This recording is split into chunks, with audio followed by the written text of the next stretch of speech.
Alors revenons à la journée d'aujourd'hui, donc la journée des candidats. Monsieur Le Pen a tendu une perche aux deux candidats de la majorité. Oui, il a tendu une perche dans un but bien précis, éviter les fraudes électorales dans les fiefs du Parti communiste. Et le leader du Front National propose, dans une lettre aux états-majors des deux candidats de la majorité, d'examiner ensemble les moyens concrets d'une surveillance des bureaux de vote. Pas de réponse ni de Raymond Barre, ni de Jacques Chirac.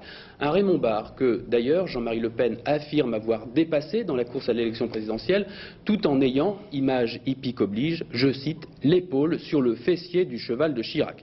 Philippe Decevsky a assisté cet après-midi au Conseil national du Front National où on a beaucoup parlé aussi des désistements pour le deuxième tour. Des dissensions existent sur l'attitude à adopter pour le second tour de l'élection présidentielle. Certains préféreraient la victoire de François Mitterrand pour assurer la pérennité du parti, avec entre autres un retour possible de la proportionnelle. D'autres n'ont qu'un but, l'intérêt national, pour battre le candidat socialiste. Pour préserver l'unité du Front National, Jean-Marie Le Pen a rappelé ses troupes à l'ordre.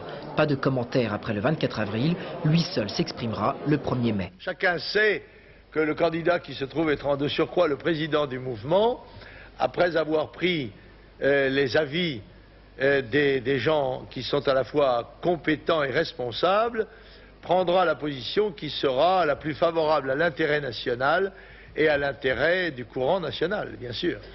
La porte reste donc ouverte à toute possibilité. Reste à savoir qui, de l'intérêt national ou de l'intérêt du parti, emportera la décision de Jean-Marie Le Pen. Autre préoccupation du Front National, la fraude électorale, avec un meeting consacré à ce thème. Partant de l'affirmation que nombre d'électeurs communistes s'apprêtent à voter pour lui, Jean-Marie Le Pen s'attend à ce que le PC essaie par tous les moyens de camoufler cette hémorragie. C'est pourquoi le candidat Le Pen, par un courrier, a invité Raymond Barre et Jacques Chirac à se joindre à lui pour veiller au bon déroulement du scrutin présidentiel. De là à penser que cette proposition de front anti-fraude serait la première pierre d'un front anti-gauche. Dans la perspective du second tour, il y a un pas que se refuse de franchir, pour l'instant, Jean-Marie Le Pen.